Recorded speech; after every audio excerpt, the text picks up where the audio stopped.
এখন এখন জনগণ সচেতন, জনগণ যা বুঝে যা করে তাই। কথা বুঝছেন?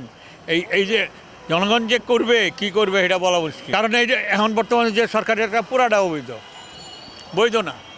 বৈধ যদি হইতো তাহলে অনেক কিছুই শান্ত থাকতো। ব্যক্তিগতভাবে হচ্ছে আমি নির্বাচন চাই। আর কেন চাই এটা আপনি যদি আমাকে বলেন, বর্তমান দেশের যে পরিস্থিতি, এই পরিস্থিতি অনুযায়ী যদি আমরা ভালো কোনো একটা জায়গাতে আমরা যদি যেতে চাই, সেক্ষেত্রে হচ্ছে আমাদের একটা নির্বাচন দরকার। আর আপনি এলোমেলো অবস্থা যদি আপনার যদি কাটাইতে হয় তাহলে আপনার নির্বাচন লাগবে।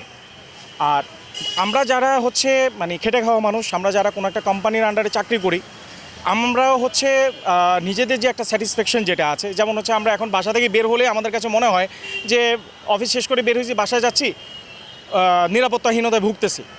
বর্তমান যে সরকার চলছে, অন্তর্বর্তীকালীন সরকার, তারা খুব ভালো করছে, এটা আমরা স্বীকার করি। কিন্তু এর বাহিরেও ভাই প্রশাসনিক যে একটা নিরাপত্তার যে বিষয়টা, এটা একটা রাজনৈতিক দল যদি আপনার সরকার ক্ষমতায় যদি আসে, তারপরে গিয়ে হচ্ছে এটাকে আপনি সুন্দরভাবে এটাকে আপনি সমাধান করতে পারবেন।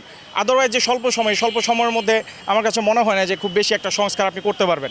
সেক্ষেত্রে আমি নির্বাচনের পক্ষে, কারণ সংস্কারের পক্ষে নাই, কারণ সংস্কার মানে লুটে ফেটে খাবে, এর চাইতে আর বেশি কিছু নাই।